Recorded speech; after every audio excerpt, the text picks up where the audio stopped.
নর্মদে হার। আজ আমরা 54তম দিনের সন্ধ্যায় একটু তাড়াতাড়ি চলে এসেছি আশ্রমে, কারণ এরপরে বহুত দূরে আশ্রম, যেটা কভার করতে পারবো না। এই নর্মদা মা একেবারে এটা ড্যাম আছে। এই আশ্রমে আজকে থাকবো, এই বড় আশ্রম। এই মন্দির, গাছপালা।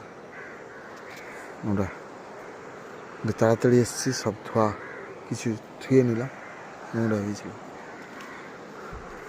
আর নর্মদা মায়ের তটে, আমরা তো নর্মদা মায়ের জলে ধোবো না, মায়ের জলেই সবই করছি, ডুবো মায়ের কিনারে করবো না। আর এই নর্মদা মা,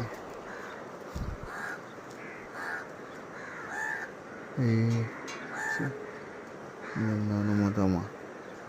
আর এই আশ্রমে থাকবো, এই ঘরেই থাকবো। বিশাল ভিআইপি ব্যাপার, হেভি ব্যবস্থাও আছে। ধোয়াধি করলো নর্মদেই।